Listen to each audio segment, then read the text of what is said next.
Before we start, I want you to imagine that you are asleep and your alarm suddenly goes beep, beep, beep, beep, or your alarm just goes off. You wake up and you sit up. Now, instead of reaching for your phone like you always do, you look at your hands, and this horrifying realization then strikes you. The realization that half of your personality is not even yours.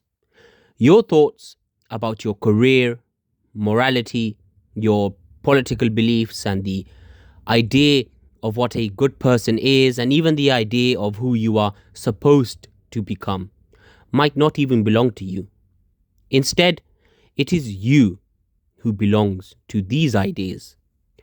Max Stirner looked at all of this, and in 1844, Stirner published one of the strangest philosophical books ever written, and it was called The Unique and Its Property. And buried inside this book is an idea so dangerous that Stirner himself describes most of humanity as essentially walking around inside a madhouse. He calls these things fixed ideas. And once you understand what he means, then your beautiful eyes might start seeing them everywhere.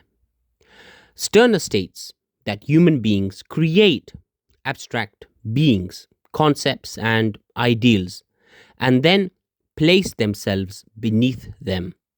God, truth, morality, the state, humanity, virtue, and eventually these creations become more important than the person who created them. Stirner describes this condition with this mind-blowing quote. He says, "Man, your head is haunted. You have wheels in your head. You imagine great things and depict to yourself a whole world of gods that has an existence for you, a spirit realm to which you suppose yourself to be called, an ideal that beckons to you. You have a fixed idea." And then he gives us the definition: an idea that has subjected the man to itself. That's the main point. A fixed idea isn't just an idea you have, it's an idea that has you. In other words, it possesses you. I want you to think about morality. You might say, I could never do that. It's wrong. Stirner asks, why? And you answer, because it's immoral. Well, okay, but you've just explained one idea using another idea. So Stirner, he keeps cutting. He will ask, who made morality sacred? Why must you obey it? And what happens when an abstract principle becomes more important than your own judgment?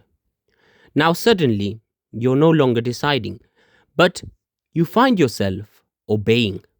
And that's exactly what fascinates Stirner, because the slave doesn't have to feel like a slave, especially if he believes his master is holy. And this is where Stirner becomes dangerous, because he does the same thing to religion. In fact, the man goes after politics, nationalism, liberalism, socialism, morality. He even goes after the idea of man itself. Now, you might think you've escaped religion because you don't believe in God, but Stirner would like to introduce you to your new master, which is humanity. You, with all your fixed ideas that haunt your mind, must serve humanity. You must become a good citizen. You must be moral. You must fight for freedom. You must sacrifice yourself for the people. And Stirner's response is basically, why? Not because these things are bad, but because the moment you treat an abstraction as something sacred, you risk placing yourself beneath it. The question is no longer whether or not this is a good idea, but the question becomes, has this idea become my master? For Stirner, these are spooks that haunt your mind.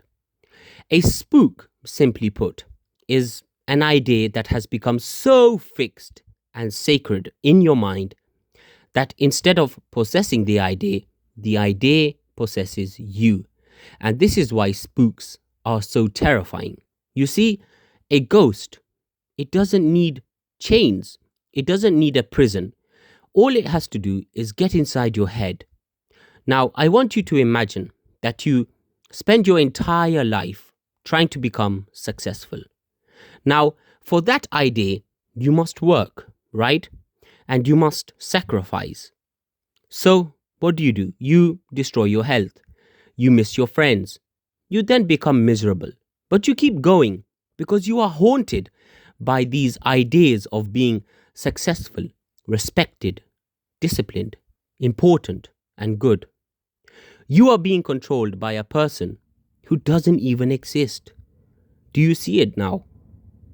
Stirner doesn't just ask who controls you, he asks which idea inside you has acquired the authority to control you.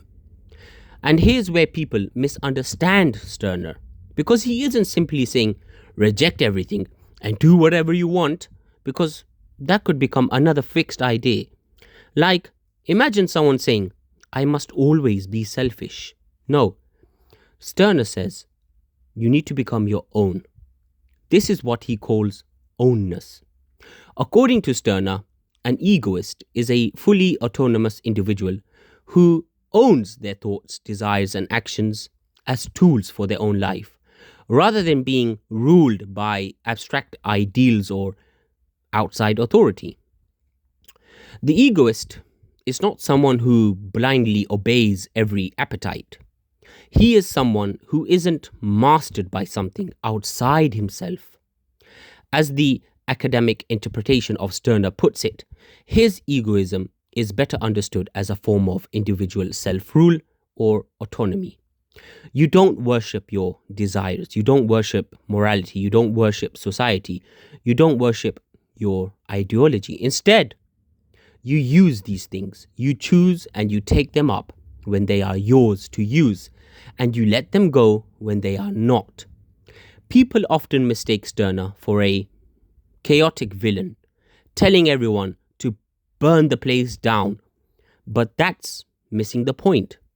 If you shout, I must always be selfish and rebel, guess what? Rebellion just became your new spook. Instead, Stirner champions ownness. You don't worship your desires and you don't worship society's rules. You stop letting abstract concepts act as your master, and you treat ideas, beliefs, and goals like tools in a shed. You pick them up when they are useful to you, and you drop them the second they stop serving your life. At the end of the day, Stirner isn't just asking, hey, who's bossing you around? He's asking, which invisible concept inside your skull is haunting you? And these are certainly great things to think about.